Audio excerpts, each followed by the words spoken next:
अस्सलाम वालेकुम। प्रोग्राम सियासी जायचा में खुश आमदीद। मैं हूं शफकत अली और हमारे साथ मौजूद हैं एस्ट्रोलॉजर मलक महबूब साहब। आज की इस वीडियो में बात करेंगे वजीर आला सुहेल अफरीदी, जिनके खिलाफ एक मुतनाज़ा बयान देने पर मुकदमा दर्ज कर लिया गया है और इससे पहले भी उनका वारंट गिरफ्तारी जारी हुए, गिरफ्तारी की कोशिश भी की गई, लेकिन वो पिशावर चले गए थे। और उसके साथ साथ 27वीं आईनी तरमीम, इस वक्त हर जगह यही चर्चा है 27वीं आईनी तरमीम का। और बज़ाहिर नजर ये आ रहा है कि खान साहब के लिए तमाम रास्ते, तमाम दरवाजे बंद हो चुके हैं। और सबसे अहम तरीन सवाल, साद रिजवी और अनस रिजवी इस वक्त कहाँ पर हैं, पाकिस्तान का सियासी जायचा क्या बता रहा है। और आज की इस वीडियो में कुछ मार्केट के हवाले से भी डिस्कस करेंगे, क्रिप्टो, गोल्ड, डॉलर और उसके साथ साथ स्टॉक्स। इस हफ्ते में मार्केट का ट्रेंड क्या रहेगा, ये भी जानते हैं मलक महबूब साहब से। सर, बहुत शुक्रिया आपके वक्त का। My pleasure sir. कैसे हैं आप? देखिए, अल्हम्दुलिल्लाह सर, आप बताइए। साद रिजवी और अनस रिजवी, मैंने आपको कहा था कि ये टाइम उनके लिए जरा मुश्किल चल रहा है। और डेफिनेटली वो अंडरग्राउंड है या किसी उसके किसी जैसे वो बोलते हैं एजेंसीज वगैरह के पास हैं। ये बताना बहुत मुश्किल है, लेकिन ये मंजर आम से कुछ अरसे के लिए दूर ही रहेंगे। मुझे नहीं दिखता कि ये अगले साल तक कोई इतना अच्छा स्टेप, इंपॉर्टेंट स्टेप उठाते हुए आपको नजर आएंगे। इसके अलावा 2026 तक। जी 2026 तक, 2026 के मिड से जाके इनके लिए कुछ रास्ते निकलेंगे। उससे पहले मुझे ये मंजर आम पे आते हुए नजर नहीं आ रहे। चाहे ये अंडरग्राउंड हो तो भी, या ये बाहर आ भी गए, तो ये मुझे नहीं लगता कि कोई पॉलिटिक्स में कोई बहुत बड़ा काम करने वाले हैं। मतलब यूं समझे कि ये अभी कुछ अरसे के लिए साइड लाइन पर है। मंजरे आम से साइड पे हों या मतलब अपनी पार्टी से साइड पे हों, ये दोनों साइड लाइन पे हैं। कोई आइसोलेशन में दिख रहे हैं, मतलब कैद कह सकते हैं, या खुद से छुपी हुई कैद, या फिर किसी की वजह से ये कैद में है, जो बहुत क्लियर नजर आता है। और मलिक साहब, आपने सुहेल अफरीदी के बारे में प्रेडिक्शन दी थी कि अभी इनको थोड़ा सा मोहतात होकर चलना पड़ेगा, लेकिन उन्होंने एक मुतनाज़ा बयान दिया जो बज़ाहिर मुतनाज़ा समझा जा रहा है। बहुत सारे लोग, उनका ख्याल ये कि बयान दुरुस्त है, बहुत सारे लोग इस पर तनकीद भी कर रहे हैं। लेकिन हमने तो जायचे के हवाले से बात करनी है। उनके खिलाफ मुकदमा दर्ज हो गया है। देखिए सर, मैंने आपको इसीलिए पहले उनके कार्ड्स निकाल के ही मैंने बता दिया था। ये चीजें तो अब होना शुरू हुई ना। एस्ट्रोलॉजी या न्यूमरोलॉजी या टैरो कार्ड का फायदा यही होता है कि आने वाले दिनों में आपके खिलाफ या आपके लिए चैलेंजेस हैं या अपॉर्चुनिटीज हैं। इनके लिए जो मैंने कार्ड निकले थे वो यही थे कि इनके पास अपॉर्चुनिटीज हैं, लेकिन एट द सेम टाइम इनके पास चैलेंजेस भी होंगे। अब ये इनके हम्म, ऊपर डिपेंड करता है कि ये चैलेंजेस को पकड़ते हैं या अपॉर्चुनिटीज को पकड़ते हैं। इस वजह से मैं आपको बोल रहा था ये टाइम बड़ा डाइसी है। मतलब कहीं पे भी बात घूम जाएगी, और अगर ये बात इधर उधर हो गई तो फिर इनके लिए बहुत ज्यादा प्रॉब्लम होगा। और मैं अभी हम्म, भी आपको यकीन से कह सकता हूं कि अगर अगर इन्होंने अगले 15 से 20 दिनों में मजीद टोन को इसी तरह रखा, तो कोई हम्म, बड़ी बात नहीं है कि ये साइडलाइन भी हो जाए। मैं आपको अभी से बता रहा हूं, हम्म, टाइम हम्म, अभी पीटीआई का फेवर में नहीं है। अगर हम्म, हम सुहेल अफरीदी की बात करें, तो सुहेल अफरीदी के स्टार्स जो हैं इतने स्ट्रांग नहीं है।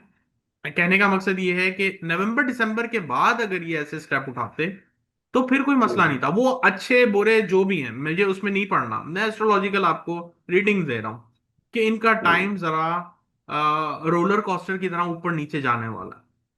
अगर हम्म, जब नीचे जाएंगे, इनको अपने आप को संभाल के रखना है, मजबूती से पार्टी को संभाल के रखना है, तब ही ये बाउंस बैक कर पाएंगे। लेकिन ये तो मुझे ऐसा लग रहा है कि जो आप बता रहे हैं कि ये जैसा भी टाइम है ये अपनी धुन में लगे हुए हैं। और ये ऐसे ही। अगर अगर ये अपनी धुन में लगे रहेंगे तो फिर रिजल्ट्स इनके हिसाब से नहीं आने वाले। अगर इनको अपने हम्म, हिसाब से रिजल्ट चाहिए तो इनको थोड़ा वेट करना चाहिए था। पिच को बोलते हैं ना कि आते साथ छक्के चौके मारो तो वो जल्दी आउट हो जाता है। पिच को समझना चाहिए इनको। और ये जो पिच अभी है ये थोड़ा इतनी weak है। अच्छी पिच नहीं है। ग्राउंड इनका हम्म, इतना अच्छा नहीं है। हम्म, खान साहब ऑलरेडी अंदर हैं, या तो खान साहब बाहर होते और वो अपनी हम्म, हिदायत में इनको ये सारी इंस्ट्रक्शन दे रहे होते। तो देखें, परछाई वाली प्रेडिक्शन मैंने आपको दी थी, सेम परछाई बिल्कुल आपके बिल्कुल। सामने नजर आई है। ये ऐसे वही ही है। चीज है, ये खान साहब के ट्रैक पे चल रहे हैं। लेकिन खान साहब ने यहां तक आने में बहुत मेहनत की थी, और उनके हम्म, साथ ऊपर नीचे आगे पीछे हर किस्म के वाकयात हुए थे, धोखे हुए हम्म, थे, उनको बहुत अच्छे से इस चीज का अंदाजा था। वो हम्म, मेच्योर होके यूं समझे पॉलिटिक्स में आए। हम्म, आप मेरी बात समझ रहे हैं? तो मेच्योरिटी बहुत इंपॉर्टेंट होती है। हर मतलब हर बात पे तलवार निकाल लेना हल नहीं होता। मैं नहीं हम्म, कह रहा हूं कि आप फाइट ना करें, बिल्कुल फाइट करनी चाहिए, लेकिन उस टाइप का वॉर इन्वायरमेंट भी तो बने ना। आप ऐसे ही लेके तलवारें चलना शुरू हो जाएंगे तो फिर तो ऐसे ही होंगे हालात, कॉन्सिक्वेंसेस होंगे। स्पेशली जो इस वक्त गवर्नमेंट एस्टैब्लिशमेंट इतनी पावर में है, और आप इस तरह से निकलेंगे तो प्रॉब्लम्स होंगे सर, प्रॉब्लम्स हम्म, होंगे। और सबसे बड़ी बात, गवर्नमेंट एस्टैब्लिशमेंट सब साइड पे करें आप। इंपॉर्टेंट हम्म, बात यह है कि आपका जो टाइम है इस वक्त आपको सपोर्ट नहीं कर। हम्म, आपका जब टाइम सपोर्ट करे आप तलवारें निकालें, आप जो मर्जी करें, आप जैसी एग्रेसिव टॉक्स करें, कोई मसला नहीं। हम्म। अच्छा मलिक साहब, आपने एक प्रिडिक्शन दी थी कि पाकिस्तान की जुडिशरी मुतहर्रक होने वाली, एक्टिव होने वाली, बड़े बड़े फैसले देगी जुडिशरी। लेकिन 27वीं आईनी तरमीम की तैयारियां चल रही, प्रोसेस में है तरमीम। हो जाएगी, कोई रुकावट नहीं है तरमीम होने में इस मरतबा, क्योंकि नंबर गेम भी गवर्नमेंट के फेवर में है। सुप्रीम कोर्ट को खत्म किया जा रहा है और सुप्रीम कोर्ट की जगह एक नया इदारा बनाया जा रहा है जो हुकूमत के अपने कंट्रोल में होगा, और जस्टिस अमीनुद्दीन वो उसके सरबराह होंगे। जुडिशरी का तो रोल बिल्कुल खत्म होता हुआ नजर आ रहा है। देखिए सर, जुडिशरी का रोल जो है वो इस ये 2 महीने के लिए था। हम्म, अगर इसमें ये कुछ नहीं कर पाए तो अगले साल के मई से लेके 2027 के मई में बहुत कुछ करेंगे। मैंने आपको कहा था कि इधर सिर्फ आपको पिक्चर का ट्रेलर ही नजर आएगा, इससे ज्यादा नजर नहीं आ सकता, अगर आया तो। हम्म, लेकिन मुझे हम्म, लगता है कि शायद वो ट्रेलर भी नहीं आया। अगर ट्रेलर नहीं आया तो अगले साल पिक्चर डायरेक्ट रिलीज होगी, फिक्र नहीं करें। हम्म, जुडिशरी अगर अभी खामोश है तो उनका ऑलमोस्ट टाइम ओवर हो चुका है। 11 नवंबर को जुपिटर हम्म, रेट्रोग्रेड होगा। अगर हम्म, यहां से लेके 6 दिसंबर के बीच में कोई एक्शन हुआ तो दैट्स इट, अदरवाइज फिर आप अगले साल का इंतजार करें, अगले साल मई का। ये एक हम्म, मेजर टाइम पीरियड है कि जो एक जैसे बोलते हैं ना कि हवा का एक ऐसा झोंका है जिसके अंदर जुडिशरी को कुछ करते हुए नजर आना चाहिए। अगर अभी भी हम्म, नहीं तो फिर आप अगले साल का इंतजार करें। हम्म।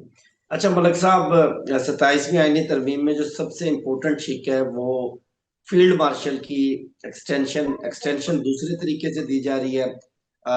उनको एक नया ओहदा तख्लीक करके उनके मातहत, उनके अंडर पाकिस्तान की एयरफोर्स, नेवी, तमाम सर्विसेज उनके मातहत कर दी जाएंगी। और 5 साल का टेन्योर उनका रख दिया जाएगा, यानी 2030 तक तो वो कहीं नहीं जा रहे। और उसके साथ साथ लाइफ टाइम इम्यूनिटी भी इसमें शामिल की गई है कि सर्विस के दौरान और सर्विस के बाद भी उनके खिलाफ कोई मुकदमा नहीं चल सकता। सर इस जैसी कोई बात ही नहीं है फिर। ऐसे ऐसे रूल्स हो जाएंगे तो फिर तो बात ही खत्म हो जाएगी ना। लेकिन मुकदमे जब चलते हैं तो दुनिया में नहीं चलते, अल्लाह ताला चलाते हैं, और जब वो चलाते हैं तो फिर ऐसी ऐसी चीजें हो जाती हैं जो इंसान नहीं सोच सकता। तो अगर आप ये बोल रहे हैं कि 2030 तक हैं तो जाहिर है अभी तो सारे लोग मुझसे अगेंस्ट में ही कमेंट लिखेंगे कि बजाहिर तो नजर भी यही आ रहा है, तो मैं भी हूँ एक कॉमन पर्सन की तरह, तो मैं भी यही बोलूंगा कि जी आप गलत बोल रहे हैं, ऐसा कुछ नजर नहीं आ रहा। लेकिन मैं एस्ट्रोलॉजी की नजर से देख रहा हूँ, और मैंने कल भी आपको यही बात की थी कि एस्ट्रोलॉजिकली मुझे नहीं नजर आते ये 2026 जून के बाद। बाकी गैब का इल्म हम्म, अल्लाह ताला के पास है, गलती हो सकती है, कोई शक नहीं है। लेकिन आप ये बात याद रखिएगा, जो इन्होंने मैक्सिमम अपनी ओहदे को जो एंजॉय करना था वो कर लिया।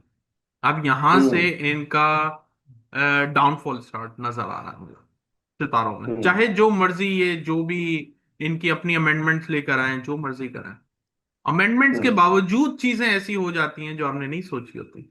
और कुछ चीजें मैं बिल्कुल। आपको साफ बताऊं, मैं नहीं बोल सकता हूँ यहाँ पे, मैं हम्म, नहीं बोल सकता हूँ। सर बोल हर दें। रिस्ट्रिक्शन, नहीं मुझे नहीं बोलनी ना सर, मुझे नहीं हम्म, बोलनी यहाँ पे। क्योंकि रिस्ट्रिक्शंस हैं।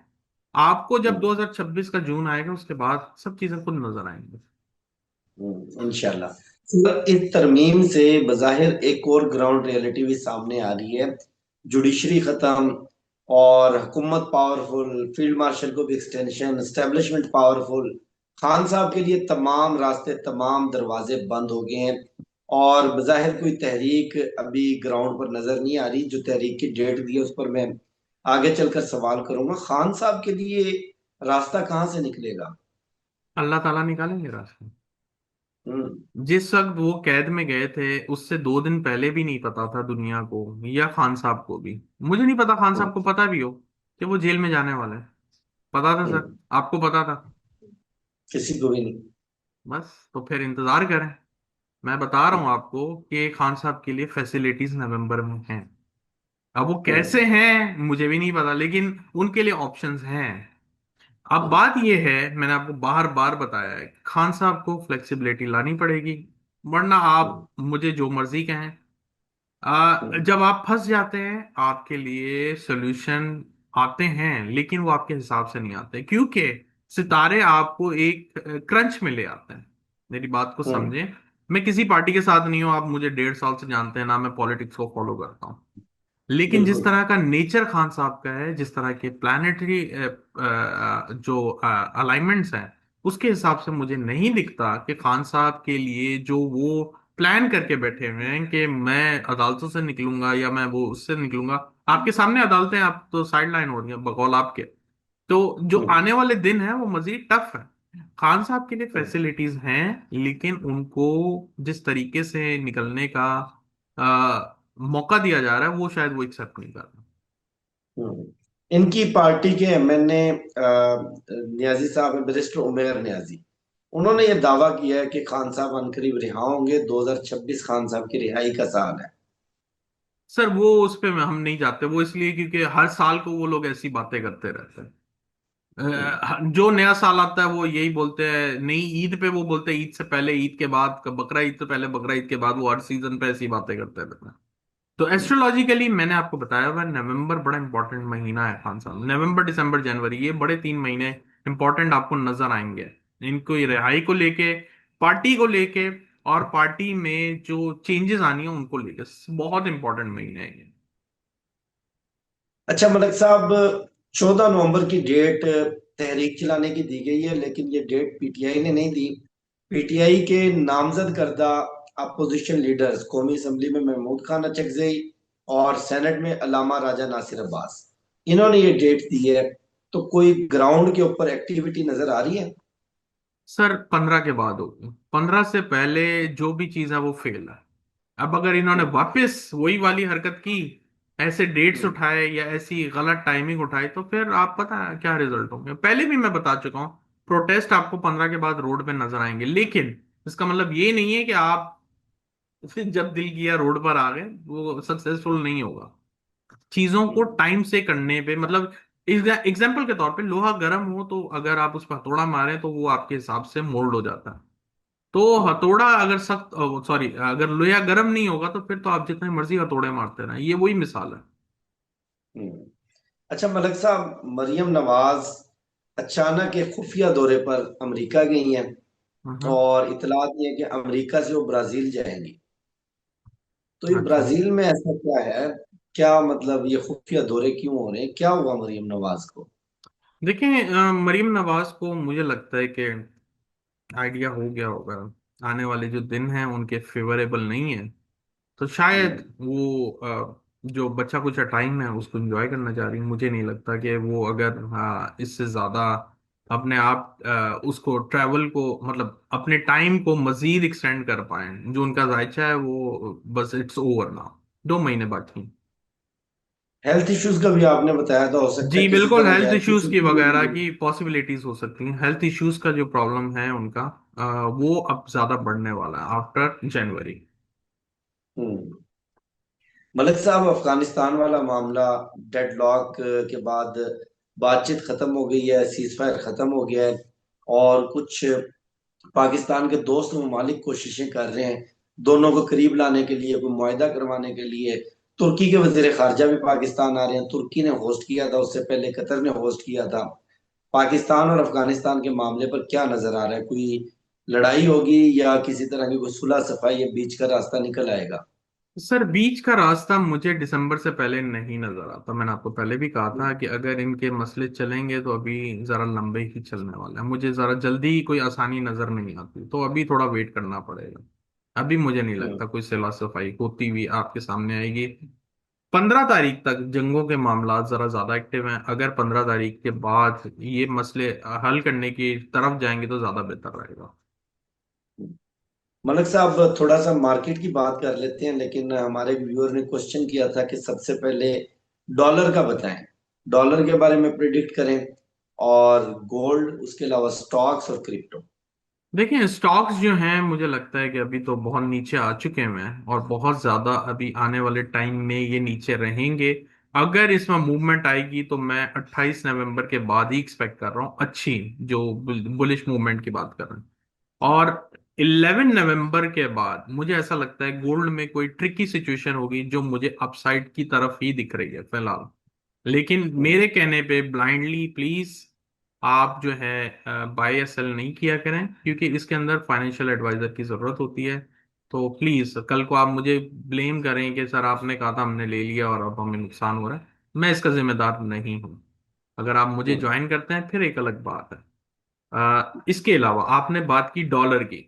देखिए डॉलर अभी मुझे ऊपर ही जाता हुआ दिख रहा, मुझे नीचे जाता हुआ नहीं दिख रहा। काफी लोगों ने बहुत सा शोर किया हुआ था कि डॉलर क्रैश हो जाएगा।